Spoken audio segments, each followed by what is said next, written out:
మనము ఎంత కష్టపడ్డా కానీ కస్టమర్స్ మనకు మనీ ఇవ్వడానికి మాత్రం చాలా ఇబ్బంది పడతారు.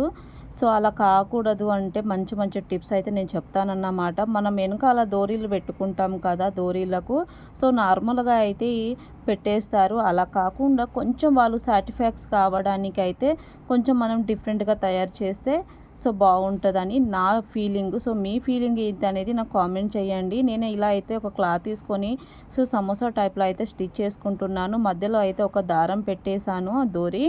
సో, దాని పైన నుంచి ఇంకోటి సేమ్ క్లాత్ అయితే పెట్టేసి ఇలా స్టిచ్ చేస్తున్నాను. సో, స్టిచ్ చేసిన తర్వాత అయితే మీరు చూడండి లుక్ అనేది సూపర్‌గా కనిపిస్తుంది. ఇప్పుడు అయితే నేను ఒక సైడ్ నుంచి తీసుకొని ఇలా సూది దారంతోటైతే కుడుతున్నాను. స్టిచ్ చేసుకోవచ్చు కదా అని మీకు డౌట్ రావచ్చు. స్టిచ్ చేస్తే మనకు పర్ఫెక్ట్ లుక్ అనేది రాదు. కాబట్టి నేను ఇలా అయితే సూదితో స్టిచ్ చేస్తున్నాను, కుడుతున్నాను.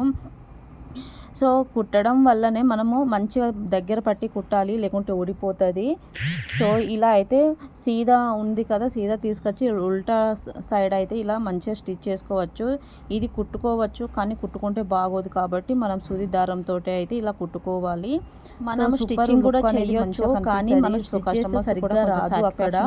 సో, చివరికి కాబట్టి చూసుకుంటూ మనం అయితే బాగా వెయ్యాలి అక్కడ సూది దారంతో ఉంది కదా! చూసారు ఎంత చక్కగా ఇలా అయితే ఒకటి మనం బ్లౌజ్ తోటి దోరి టైప్ తీసుకున్నాను కానీ దోరి టైప్ అలా అయితే దారం తోటి పెట్టుకున్నాను. దానికి 2 పూసలు పెట్టుకొని అయితే ఇప్పుడు చేసిన నచ్చిన టైప్ మీరు కూడా చేసుకోవచ్చు. పూసలు యాడ్ చేసుకోవచ్చు. ఇలా అయితే నేను ఆ వైట్ కలర్ తో యాడ్ కాకుండా మీ దగ్గర ఏది ఉన్నా కానీ ఇలా ట్రై చేయండి. అన్నమాట మనం చిన్న సో కస్టమర్స్ కూడా కొంచెం సాటిస్ఫాక్షన్ అవుతారు. బ్యాక్ సైడ్ దోరి ఎలా తయారు చేసి ఇలా ట్రై చేసామంటే దోరిలో కూడా సాటిస్ఫాక్షన్ అవుతారు. మనకు కూడా అట్రాక్షన్ ఎక్కువ కొంచెం మనీ ఇవ్వడానికి ఇబ్బంది పడారు అన్నమాట. మనం ఎంత కష్టపడ్డా కానీ వాళ్ళు ఇవ్వడానికి 1 9 కడతారు. ఇలా ఈ టిప్ మీకు ఎలా అనిపించింది అనేది కామెంట్ చేయండి.